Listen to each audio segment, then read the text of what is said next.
911, what's your emergency? Yeah, somebody killed my sister. I'm sorry? Somebody did kill my sister. We on the Jesus and the Hoop Talk podcast. We on the Jesus and the Hoop Talk podcast. Jesus and the Hoop Talk podcast. Jesus and the Hoop Talk, divine power. Yeah, thank you guys for tuning in to Jesus and Hoop Talk podcast. I am your one and only host. You already know, 6'5", telephone head. Joe said telephone head. Custom Jones. And I'm glad you guys is tuning in, yo. So yeah, man, on this episode on the Custom Chronicles, man, I said Custom Chronicles. Did you hear me? Dang!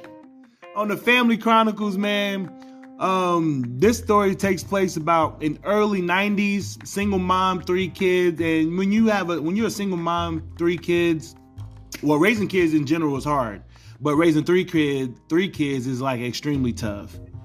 But at times, mom's gonna be at work, we're gonna be doing other things at friend's house or whatnot. So on this specific day, I'm at home, enjoying my time. I think I was about, 4 or 5 years old, something around no time. I'm just enjoying my time, enjoying playing video games, snacking on snack bars, eating Reese's Pieces, drinking Capri Suns. You know what I'm saying? You know how kids do. Come on now, custom. So as I'm doing this, I'm in the room, just hanging out or whatnot. So it's just me and my sister at home right now.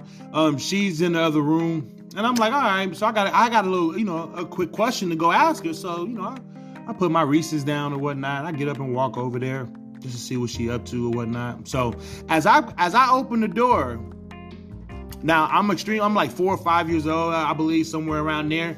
As I open the door, she is laying down, and I assume she's asleep. She laying down asleep, and I called her name twice. I said, Elena. She didn't respond. I said, Elena. She didn't respond. And I'm like, dang, she's sleeping hard. What we doing? And you know how it's like in crime scene investigation, like CSI type movies or Hollywood type things, where the person that's deceased or whatnot, you won't see like no physical wounds on them, but they will always have like that one line of blood coming from their eye or their mouth or their nose or their arm or their leg or something along those lines to indicate that they was dead. Let me tell you, man, I took that same approach, custom, because as I moved back the cover, one big long line of blood came running down her leg. And it wasn't no light blood. It was like a much heavier blood at this time. Immediately, I'm not even going to lie to you, immediately my mind went into straight panic mode, because I'm thinking now somebody has killed my sister. This is unbelievable. Who would do something like this? Immediately, I ran to the phone. I'm searching all around the house. I'm scared. I'm crying, bawling my eyes out. I find the nearest phone. I dialed, doot, doot, doot, 911. 911, what's your emergency? Yeah, somebody killed my sister. I'm sorry, I can't. Please, I can't hear you. What's your name? Where's your emergency?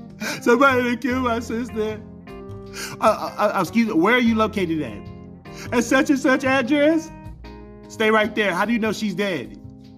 Because I see some blood running down her leg, and I called her name twice and she didn't move. Somebody that killed my sister.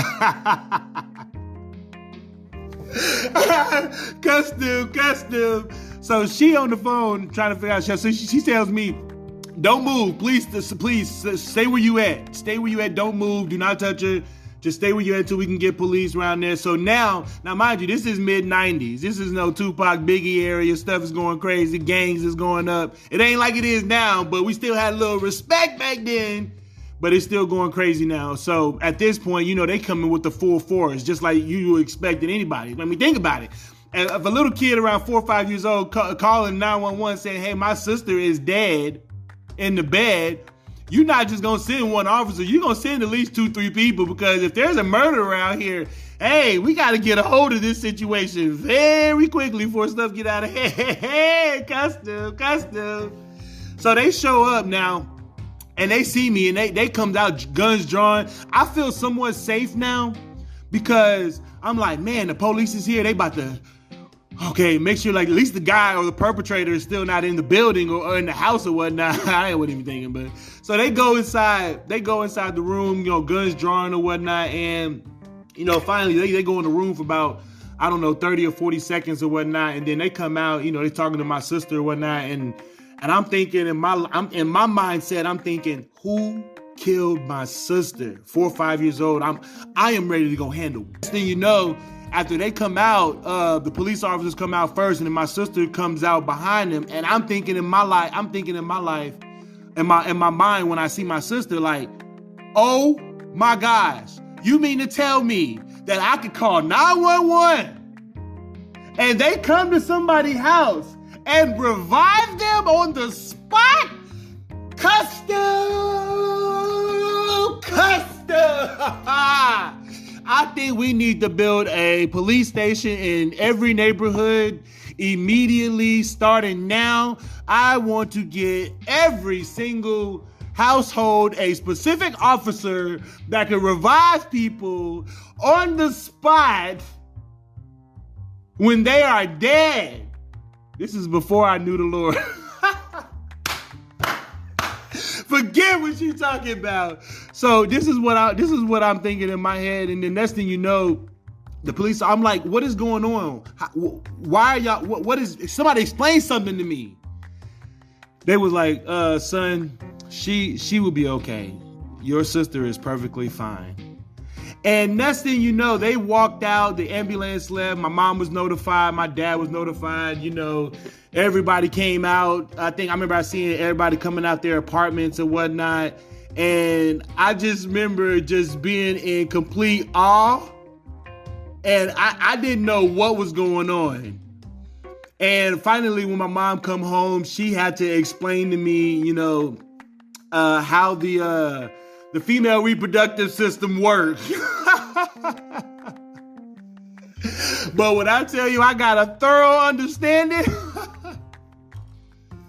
I'll never forget that, boy. I'm not playing in the Jesus and the Hooptop podcast. We on the Jesus and the Hooptop podcast. Jesus and the Hooptop podcast. Jesus and the Hooptop, Divine Power, and your boy is signing out, man.